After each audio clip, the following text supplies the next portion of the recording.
Hello students, आज हम standard 10 का प्रैक्टिस सेट 2.1 देखेंगे। ये पार्ट सेकेंड का है। ओके, इसमें हमारा question first, identify with reason which of the following are Pythagorean triplet. अभी फर्स्ट यहाँ पे दिया हुआ है 3, 4 एंड 5। मीन्स ये दिए गए नंबर पाइथागोरियन ट्रिपलेट है या नहीं, ये हमें रीजन के साथ बताना है। ओके, तो देखो दिए गए नंबर्स पाइथागोरियन ट्रिपलेट है नहीं, ये हम कैसे सॉल्व करते हैं। लास्ट स्टैंडर्ड में भी हमने सॉल्व किया है। कैसे करते हैं, हम सभी के स्क्वायर राइट कर लिए हमने। 5 का स्क्वायर 25, 3 का स्क्वायर 3 3 जार 9, 4 का स्क्वायर 4 4 जार 16। कैसे निकालते हैं अगर आपको पता नहीं है, देखो मैंने यहाँ पे निकाला हुआ है। 4 का स्क्वायर मीन्स 4 के 2 टाइम मल्टीप्लीकेशन, तो वो आ रही है 16। 3 का स्क्वायर मीन्स 3 के 2 टाइम मल्टीप्लीकेशन, वो आ रही है 9। और 5 का स्क्वायर 5 5 जार 25, तो ये 25 है।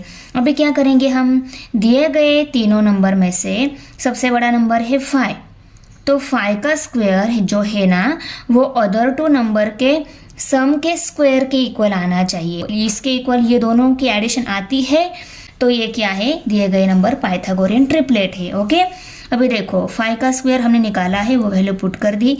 3 का स्क्वायर 9 है, वो भी वैल्यू हमने पुट कर दी। 4 का स्क्वायर 16 है, वो भी वैल्यू हमने पुट कर दी।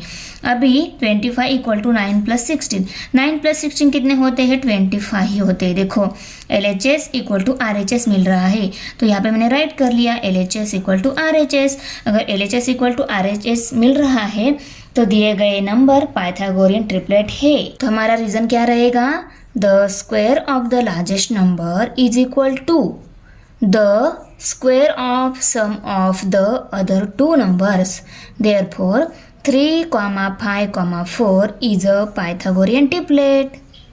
सेकेंड नंबर क्वेश्चन है, उसमें 4, 9 एंड 12 ये तीनों नंबर दिए गए हैं, तो उन सभी के स्क्वायर हमने राइट कर लिए। सभी के स्क्वायर राइट करने के बाद हमें क्या करना होता है, सबसे बड़ा जो नंबर है उसका स्क्वायर अदर जो 2 नंबर है उनके सम के स्क्वायर का इक्वल आना चाहिए। ओके, तो 12 का स्क्वायर की वैल्यू हमने पुट कर दी, 9 स्क्वायर वैल्यू पुट कर दी, 4 स्क्वायर वैल्यू पुट कर दी, ये 144 आ रही है। और इन दोनों की भी एडिशन अगर 144 आती है, LHS इक्वल टू RHS मिलता है, तो ये दिए गए नंबर पाइथागोरियन ट्रिपलेट है। पर देखो 81 प्लस 16 की एडिशन की हमने 97 आ रही है, ये 144 है, वो ये 97 है, ये दोनों इक्वल नहीं है, तो यहाँ पे हम नॉट इक्वल टू साइन दिखाएंगे।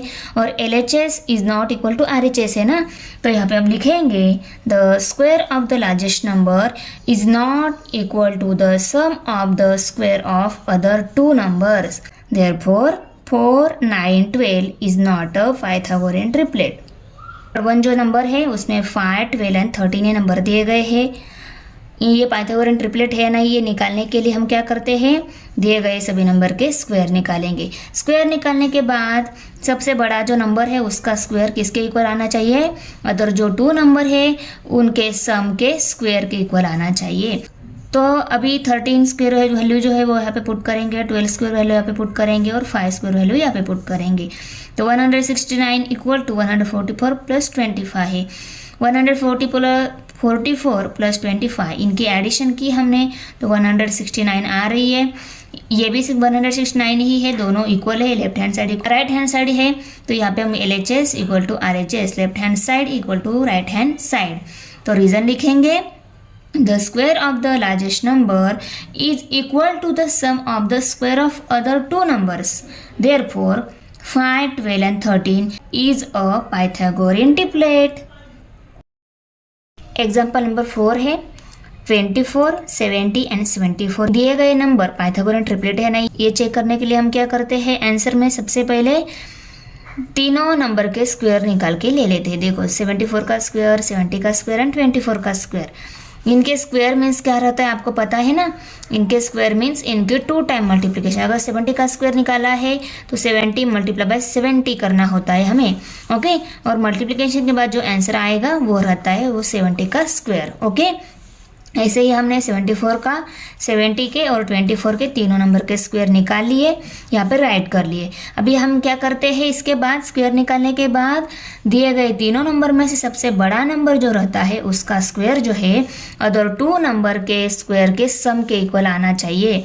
तो अदर जो 2 नंबर है उनको राइट कर लिया और सभी नंबर के स्क्वायर की वैल्यू हमने यहाँ पे पुट कर दी। 74 का स्क्वायर 5476, 70 का स्क्वायर 4900 और 24 का स्क्वायर 576। अभी इसके स्क्वायर पुट कर दिए। अभी इन दोनों की हम एडिशन करेंगे। ये कितनी आ रही है 5476। LHS इक्वल टू RHS मिल रही है ना, तो LHS इक्वल टू RHS लिखेंगे हम। और रीज़न क्या है, the square of the largest number is equal to the sum of the square of other two numbers, therefore 24, 70 and 74 is a Pythagorean triplet। अभी 5 नंबर एग्जाम्पल है। इसमें देखो 10, 24 and 27 ये नंबर दे गए हैं। तो ये पाइथागोरन ट्रिपलेट है ना, ये चेक करने के लिए हम क्या करते हैं, सबसे पहले दिए गए नंबर के स्क्वायर निकाल लेते हैं। तो सभी के स्क्वायर हमने निकाल लिए। अभी हम क्या करेंगे, सबसे बड़े नंबर का जो स्क्वायर है और जो 2 नंबर है उनके सम के स्क्वायर के इक्वल आते हैं या नहीं, ये चेक करेंगे। तो इनको उस फॉर्म में राइट कर लिया, greater number is equal to the square of sum of other 2 numbers, means 24 square plus 10 square ऐसे राइट कर लिया। अभी सभी के स्क्वायर वैल्यू हम पुट करेंगे। तो 27 का स्क्वायर 729, 24 का स्क्वायर 576, 10 का स्क्वायर 100 वैल्यू पुट कर दिए। अभी हम इन दोनों की एडिशन करेंगे। 576 प्लस 100 676 आ गए और लेफ्ट हैंड साइड 729 ही है। ये दोनों इक्वल है क्या, नहीं है, तो यहाँ पे हम नॉट इक्वल टू शो करेंगे और LHS is not equal to RHS। The square of largest number is not equal to the sum of square of other 2 numbers, therefore 10, 24, 27 is not a Pythagorean triplet। Example है, इसमें देखो 11, 60 and 61 ये तीनों number दिए गए हैं। Pythagorean triplet है ना, ये हमें पहचानने हैं। तो यहाँ पे हम पहले क्या करते हैं, दिए गए तीनों भी नंबर के स्क्वायर निकाल लेते हैं। तो देखो तीनों के स्क्वायर निकाल लिए। अभी क्या करते हैं, इसके बाद में सबसे बड़ा जो नंबर है उसका स्क्वायर अदर जो 2 नंबर है उनके स्क्वायर के एडिशन के इक्वल आते हैं या नहीं, हम चेक करेंगे। तो उस फॉर्म में हमने राइट कर लिया 61 square equal to 60 square plus 11 square. वे 61 का स्क्वायर 3721, 60 का स्क्वायर 3600, 11 का स्क्वायर 121 वैल्यूज पुट कर दी। अभी हम इन दोनों की एडिशन करेंगे। तो एडिशन कितनी आ रही है 3721, ये भी 3721 ही है। तो LHS एंड RHS इक्वल है ना, तो LHS इक्वल टू RHS हम लिखेंगे। और रीज़न क्या लिखेंगे, the square of largest number, largest number का जो स्क्वायर है उसके इक्वल ही अदर 2 नंबर के स्क्वायर की एडिशन आ रही है। तो यहाँ पे is equal to sum of square of other 2 numbers, therefore 11, 60 and 61 is a Pythagorean triplet। Question number 2 है, इन फिगर 2.17, देखो ये फिगर 2.17 फिगर है, ओके। इसमें angle MNP equal to 90 degree, MNP means ये एंगल N जो है वो 90 degree है। Segment NQ perpendicular segment MP, ये NQ सेगमेंट MP पर परपेंडिकुलर है। MQ इक्वल टू 9 दिया है, ये MQ जो है वो 9 है और QP, और हमें NP वैल्यू निकालनी है। तो देखो इस फिगर में ये NQ की वैल्यू अगर हमें निकालनी है तो हम थ्योरम ऑफ ज्योमेट्रिक मीन जो है उसकी हेल्प से ये वैल्यू निकालेंगे, क्योंकि हमने देखा है कि कोई भी राइट एंगल ट्रायंगल है, उस राइट एंगल ट्रायंगल में हाइपोटेनियस पर कोई परपेंडिकुलर है उसके अपोजिट वर्टेक्स से, ये हाइपोटेनियस है, इसके अपोजिट वर्टेक्स ये है, और यहाँ से इस हाइपोटेनियस पर परपेंडिकुलर जब रहता है तो उसका स्क्वायर किसके इक्वल रहता है, MQ इंटू QP के इक्वल इसका स्क्वायर रहता है। तो देखो यहाँ पे थ्योरम ऑफ ज्योमेट्रिक मीन, इसमें क्या है, in right angle triangle the perpendicular segment to the hypotenuse from the opposite vertex is the geometric mean of the segment into which the hypotenuse is divide. कोई भी right angle triangle में segment पर hypotenuse पर कोई perpendicular है उसकी opposite vertex से, ये हाइपोटेनियस है, ये परपेंडिकुलर है, और ये परपेंडिकुलर हाइपोटेनस पर है पर उसके अपोजिट वर्टेक्स से है ना। ये क्यू एस वैल्यू का स्क्वायर अगर हमने लिया वो P S into S R के इक्वल आता है। Q S square equal to P S into S R. Q S square किसके इक्वल है, P S into S R के इक्वल है। तो देखो ये दोनों वैल्यू हमें पता है ना, तो इन दोनों वैल्यू पुट कर कर हम क्यू एस स्क्वायर निकालेंगे, बाद में क्यू एस स्क्वायर को क्यू एस में कन्वर्ट करेंगे। आ रहा है समझ में? यही है theorem of geometric mean. The segment Q S is the geometric mean of segment P S and S R. Q S ये P S and S R का ज्योमेट्रिक मीन है। थ्योरम समझ में आ गया। अभी हम देखो ये दिए गए क्वेश्चन सॉल्व करेंगे। गिवन क्या क्या दिया हुआ है, angle M N P 90 degree दिया हुआ है, segment N Q perpendicular segment M P, M Q equal to 9, Q P equal to 4 दिया हुआ है। और हमें फाइंड आउट क्या करना है, एन क्यू फाइंड आउट करना है। अभी सॉल्यूशन में देखो, in triangle M N P angle M N P equal to 90 degree. इस एम एन पी इस ट्रायंगल में एंगल एम एन पी जो है मीन्स एंगल एन जो है वो 90 डिग्री है। मीन्स ये ट्रायंगल राइट एंगल ट्रायंगल है। ये इन्फॉर्मेशन गिवन थी, उसको हमने गिवन राइट कर लिया। और देखो segment N Q perpendicular segment M P, ये भी गिवन इन्फॉर्मेशन है, इसको हमने गिवन राइट कर लिया।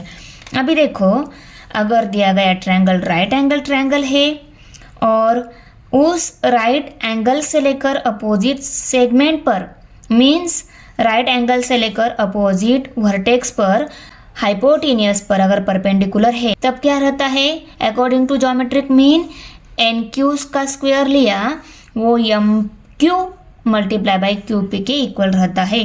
तो वो हमने राइट कर लिया, N Q square equal to M Q into Q P.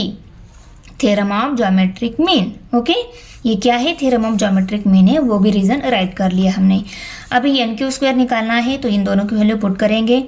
M Q हमारे पास 9 है, क्यू पी 4 है, उन दोनों को पुट कर लिया। अभी हम इनकी मल्टीप्लिकेशन करेंगे।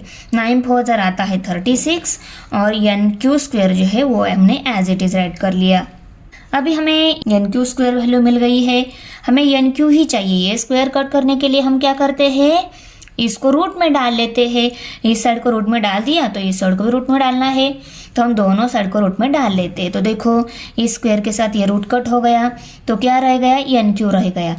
और यहाँ पे अंडर रूट 36 है। इस 36 को अगर रूट से बाहर निकालना है, ये 36 कौन से नंबर का स्क्वायर है, अंडर रूट 36 की जगह हम 6 लिखेंगे। तो एन क्यू की वैल्यू कितनी मिल गई, 6।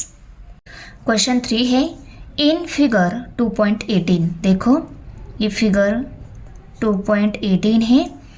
Angle Q P R equal to 90 degree. Q P R ये एंगल जो है ये 90 डिग्री एंगल है। Segment P M perpendicular segment Q R. P M ये क्यू आर पर परपेंडिकुलर है and Q M N R ये तीनों भी एक ही लाइन पर है। P M equal to 10, Q M equal to 8, find Q R. हमें क्यू आर फाइंड आउट करना है। ओके, अभी देखो थ्योरम ऑफ ज्योमेट्रिक मीन में इसके पहले भी क्वेश्चन में हमने ये देखा है कि कोई भी राइट एंगल से परपेंडिकुलर उसकी अपोजिट सेगमेंट पर मीन्स हाइपोटेनियस पर अगर रहती है तो ये पी एम स्क्वायर किसके इक्वल रहता है, Q M multiply by M R के इक्वल रहता है। और देखो हमें क्यू आर फाइंड आउट करना है, क्यू आर ये पूरी वैल्यू फाइंड आउट करनी है। अभी हम क्या करेंगे, P M square equal to Q M multiply by M are.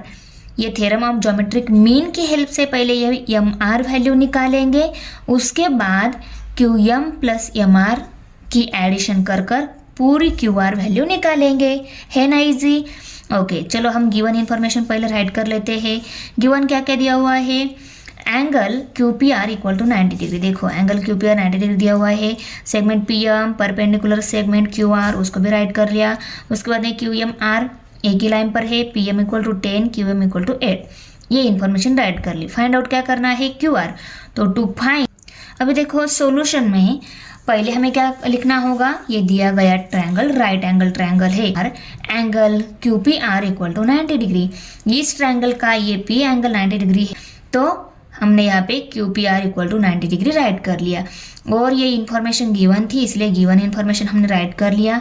उसके बाद में देखो ये इस सेगमेंट पर परपेंडिकुलर है, ये भी इंफॉर्मेशन गिवन ही है, उसको भी राइट कर लिया कि दिया गया ट्रायंगल में एंगल अगर 90 डिग्री है और उस 90 डिग्री एंगल से उसके अपोजिट सेगमेंट पर अगर परपेंडिकुलर है तो वहाँ पे क्या होता है, theorem of geometric mean follow होता है। तो यहाँ पे हम PM square equal to QM into MR ऐसा लिखेंगे, क्योंकि ये क्या है, theorem of geometric mean. Okay, ये क्या है, theorem of geometric mean. Perpendicular जो है PM, उसका स्क्वायर अगर हमने लिया तो वो किसके इक्वल आता है, QM इंटू MR के इक्वल आता है। तो ये थ्योरम ऑफ ज्योमेट्रिक मीन हमने राइट कर लिया। अभी हमारे पास QM वैल्यू है, PM वैल्यू है, उनको पुट कर लिया। यहाँ पे PM का स्क्वायर है तो 10 का भी स्क्वायर लिया, QM वैल्यू पुट कर दी। नेक्स्ट स्टेप में हमने 10 का स्क्वायर राइट कर लिया। 10 का स्क्वायर 10 मल्टीप्लाई बाय 10 आता है 100, उसको भी राइट कर लिया, इक्वल टू 8 इंटू MR। अभी देखो हमें MR वैल्यू निकालनी है तो 8 को इस साइड में शिफ्ट करना होगा। 8 यहाँ पे मल्टीप्लाई है, इस साइड में डिवाइड हो जाएगा, 100 डिवाइडेड बाय 8 आ गया। अभी देखो ये दोनों भी नंबर पहले सबसे छोटा कौन से नंबर से डिवाइड होते हैं, 2 से डिवाइड होते हैं। तो हम इन दोनों को 2 से डिवाइड कर लेते हैं। 2 4 जार 8, 2 5 जार 10 और ये एक 0 है, उसको भी राइट कर लिया तो 50/4 आ गया। Therefore 50/4 equal to MR। अभी देखो फिर से ये दोनों 2 से डिवाइड हो रहे हैं, क्योंकि 0 एंड 4 इन प्लेस वाले नंबर 2 से डिवाइड हो जाते हैं ना, तो ये दोनों फिर से 2 से डिवाइड हो जाएंगे। जब तक होते हैं उनको हम 1 बाय 1 ही करेंगे। एक ही जगह अगर हम कर लेते डिवाइड तो वहाँ पे हमारा आंसर गलत होने के चांसेस है। भले ही हमारे स्टेप बढ़ जाए पर हमें एक स्टेप में एक ही नंबर से डिवाइड करके जो आंसर आता है उसको फिर से नेक्स्ट स्टेप में राइट करके नेक्स्ट स्टेप में फिर से डिवाइड कर लेना है। ओके, अभी देखो 2 2 जार 4, 2 2 जार 4, 5 में से 4 सब्सट्रैक्ट हो गया, 1 रह गए, 1 एंड 0 10 हो गए, 2 5 जार 10 तो 25/2 आ गया। 25/2 उसको हमने नेक्स्ट स्टेप में राइट कर लिया। अभी 25/2 भी ये दोनों 2 से डिवाइड नहीं होता है, पर इसको हम डायरेक्ट 2 से डिवाइड कर लेते हैं डायरेक्टली, क्योंकि अभी हमारे पास कोई ऑप्शन है ही नहीं। तो 25 को हम 2 से डिवाइड कर लेते हैं। 2 1 जार 2, 2 1 जार 2, यहाँ पे 5 है, 5 से छोटा नंबर 4 है 2 के टेबल में, 2 2 जार 4, 5 में से 4 सब्ट्रैक्ट हो गए, 1 रह गया। 1 2 के टेबल में है नहीं, यहाँ पे इसको हम 0 लेकर 10 बना लेते हैं। यहाँ पे 0 लिया तो यहाँ पे हम डेसिमल पॉइंट लेते हैं।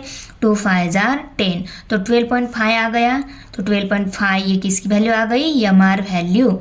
तो डायग्राम में हम MR वैल्यू हमें मिल गई है।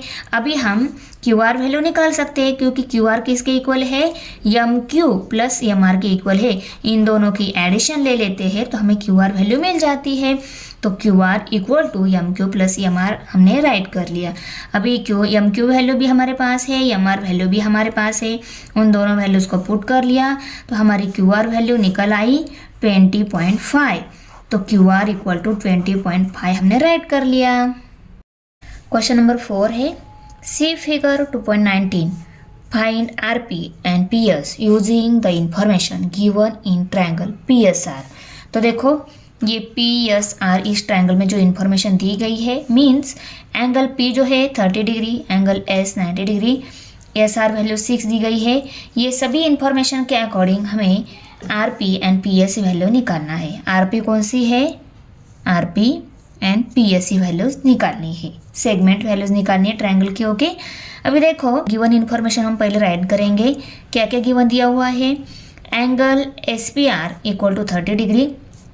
SPR मीन्स ये P एंगल 30 डिग्री है, वो राइट कर लिया। उसके बाद angle RSP means IS angle वो 90 डिग्री है, वो भी राइट कर लिया।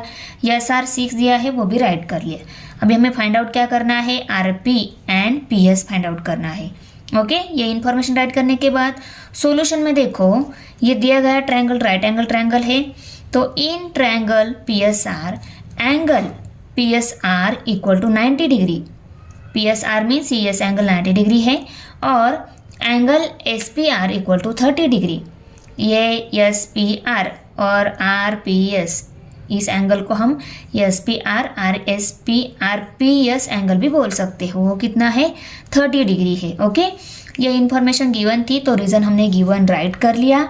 उसके बाद देखो अगर दिए गए ट्रायंगल का एक एंगल 90 डिग्री है, दूसरा एंगल 30 डिग्री है, तो रिमेनिंग थर्ड जो एंगल जो है ना वो कितना रहता है, 60 डिग्री एंगल रहता है। 30, 60, 90 डिग्री ट्रायंगल का जो थ्योरम है उसमें हमने देखा है for angle S R P equal to 60 degree.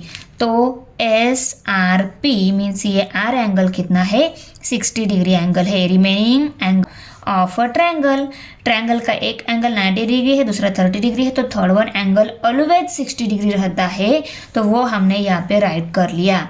Okay, अभी देखो therefore triangle P S R is a 30, 60, 90 degree triangle.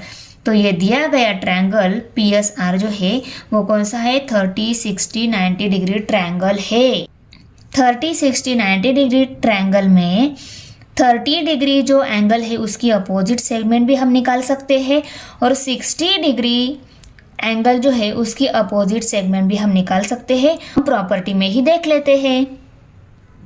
Property of 30, 60, 90 degree triangle क्या है, देखो, if acute angle of right angle triangle are 30 degree 60 degree, then the side opposite 30 degree angle is half of the hypotenuse and the side opposite to 60 degree angle is under root 3 by 2 times the hypotenuse। 30 degree angle की जो opposite side है वो half of hypotenuse रहती है, means half into hypotenuse रहती है, half into hypotenuse. Okay, और opposite to 60 degree angle वो कितनी रहती है, under root 3 by 2 times the hypotenuse, means 60 degree angle की जो अपोजिट साइड है वो कितनी रहती है, equal to under root 3 by 2 times hypotenuse. Okay, means under root 3 by 2 multiply by hypotenuse 60 degree angle की opposite side under root 3 by 2 into hypotenuse के equal रहती है। इसका कैलकुलेशन लिया तो इसकी अपोजिट साइड जो 60 डिग्री एंगल की अपोजिट साइड हमें मिलेगी, और ये कैलकुलेशन अगर हमने किया 30 डिग्री एंगल की अपोजिट साइड की जो है उसकी वैल्यू अगर हमें निकालनी है तो हमें क्या करना होगा, हाफ इंटू हाइपोटेनियस लेना होगा, और 60 डिग्री एंगल की अपोजिट साइड की वैल्यू अगर हमें निकालनी है तो हमें under root 3 by 2 into hypotenuse लेना होगा 30 डिग्री एंगल की अपोजिट साइड। तो ये वैल्यू निकालने के लिए हमें क्या करना होगा, हाफ इंटू एल एन, हाँ एल एन मीन्स हाइपोटेनियस, और अगर हमें एल एम ये वैल्यू निकालनी है, एल एम ये निकालनी है तो ये क्या है, 60 डिग्री की अपोजिट साइड है, तो 60 डिग्री की अपोजिट साइड निकालने के लिए एल एम निकालने के लिए हमें under root 3 by 2 into L N लेना होगा। Under root 3 by 2 into L N क्या है, हाइपोटेनियस है। ओके, आया समझ में। S R equal to half into R P, ये क्या है, side opposite to 30 degree. S R क्या है, देखो एस आर 30 डिग्री की अपोजिट साइड है एस आर, ये किसके इक्वल रहती है, हाफ इंटू हाइपोटेनियस के इक्वल रहती है। तो एस आर की वैल्यू है हमारे पास हाफ भी है, और पी आर वैल्यू हम निकाल सकते हैं इस एस आर वैल्यू की हेल्प से, इसलिए हमने S R equal to half into R P ऐसे राइट कर लिया, और साइड अपोजिट टू 30 डिग्री है। अभी एस आर वैल्यू हमारे पास वो पुट कर दी equal to half into R P. अभी हमें आर पी निकालना है, हाफ को हम इस साइड में शिफ्ट कर देते हैं, हाफ यहाँ पे मल्टीप्लाई है, इस साइड में डिवाइड हो जाएगा, therefore 6 divided by half into R P. अभी देखो 6 ये न्यूमरेटर का है और उसका डिनोमिनेटर हाफ है, और हाफ में इस 1 को भी फिर से डिनोमिनेटर है, तो वो रेसिप्रोकल होके ऐसा न्यूमरेटर में चला जाता है। तो रेसिप्रोकल होके देखो यहाँ पे 2 by 1 आ गया, 2 by 1 मीन्स ये 2 6 के साथ मल्टीप्लिकेशन में है और इनका डिनोमिनेटर 1 है, तो 6 2 12 और 12 का डिनोमिनेटर 1 है, 12 को 1 से डिवाइड कर लिया तो 12 ही आता है। तो आर पी वैल्यू कितनी मिल गई, 12। ये आर पी हमें 12 मिल गई, मीन्स हाइपोटेनियस हमें 12 मिल गया। अभी हम 60 डिग्री के जो अपोजिट साइड है पी एस उसको भी निकाल सकते हैं, क्योंकि अभी हमें हाइपोटेनियस पता है वो कितनी रहती है, अंडर रूट 3 by 2। देखो ये क्या है, एस पी, एस पी किसके इक्वल रहती है, S P equal to under root 3 by 2 into hypotenuse. Okay, तो अभी हम ये एस पी और पी एस वैल्यू जो है वो निकालेंगे अंडर 3 by 2 इंटू हाइपोटेनियस ये फार्मूला की हेल्प से। PS equal to √3/2 into RP. Okay, side opposite to 60 degree. ये क्या है? 60 डिग्री की अपोजिट साइड है. ये अपोजिट साइड की अगर निकालनी है तो हमें √3/2 इंटू RP ये लेना होगा. तो देखो √3/2 इंटू RP है यहाँ पे. 2 1 ज़ा 2, 2 6 ज़ा 12. तो 6√3 वैल्यू आ गई PS. ओके, तो हमें दोनों भी वैल्यू मिल गई. RP 12 मिल गई एंड PS 6√3 मिल गई. For finding AB and BC. AB and BC हमें फाइंड आउट करना है. With the help of information given in figure 2.20 complete the following activity. ये एक्टिविटी कंप्लीट करके हमें AB एंड BC की वैल्यू निकालनी है. तो देखो AB इक्वल टू BC है. AB एंड BC इक्वल है. ये फिगर में इक्वल साइन से शो किया है, इसलिए दोनों क्या है? इक्वल है. और इसका रीज़न हम गिवन ऐसा लिखेंगे. ओके, उसके बाद देखो therefore angle BAC equal to 45 degree. ये BAC ये जो एंगल है ये 45 डिग्री लिखेंगे हम, क्योंकि देखो ये राइट एंगल है. ओके, ये राइट एंगल बन गया. ये 90 डिग्री एंगल है. अदर टू एंगल भी इक्वल रहेंगे. कैसे इक्वल रहेंगे? ये सेगमेंट का अपोजिट एंगल कौन सा है? ये. और इस सेगमेंट का अपोजिट एंगल है ये. ये दोनों अगर सेगमेंट इक्वल है तो इनके अपोजिट एंगल भी क्या रहेंगे? इक्वल रहेंगे. और कौन सी ऐसी प्रॉपर्टी है? वो प्रॉपर्टी है 45 डिग्री, 45 डिग्री, 90 डिग्री है. ओके, इसलिए ये 45 बोला मैंने. ये 45 है तो ये भी 45 ही आएगा. तो देखो हम एक्टिविटी की सॉल्व करके ये वैल्यू निकाल लेते हैं. ओके, अभी देखो therefore angle BAC equal to 45 degree. तो BAC एंगल कितना रहेगा? 45 डिग्री. यहाँ पे हमने राइट कर लिया. Therefore AB equal to BC. AB and BC equal है, ये बताया गया है तो उनको इक्वल लिखा. अगर ये निकालना है तो हम क्या लेंगे? 1/√2 इंटू AC ऐसा लेंगे, क्योंकि इसी प्रॉपर्टी में हमें बताया गया है कि दोनों एंगल अगर इक्वल है और इनकी अपोजिट साइड हमें निकालनी है तो वो भी क्या रहेगी? इक्वल रहेगी. पर वो को निकाल कैसे सकते हैं हम? 1/√2 इंटू हाइपोटेन्यूज से निकालेंगे, क्योंकि 1/√2 इंटू हाइपोटेन्यूज अगर हम लेते हैं तो उन 45 डिग्री की अपोजिट साइड जो है उसकी वैल्यू हमें मिल जाएगी. तो ये दोनों निकालने के लिए 1/√2 इंटू AC हमने लिया. तो यहाँ पे भी 1/√2 इंटू AC वैल्यू √8 है, उसको लिया. अभी यहाँ पे 8 को 2/√2 कैसे हो गया? तो देखो ये जो 8 है ना उसके फैक्टर निकाले. 8 होता है 2 से डिवाइड, तो उसको पहले 2 से डिवाइड कर लिया. 2 4 ज़ा 8, 4 फिर से 2 से डिवाइड होता है. 2 2 ज़ा 4, ये 2 फिर से 2 से डिवाइड होता है. 2 1 ज़ा 2. ओके, मीन्स 8 के फैक्टर 2 मल्टीप्लाई बाय 2 आ गए. 2 मल्टीप्लाई बाय 2 ये आ गए.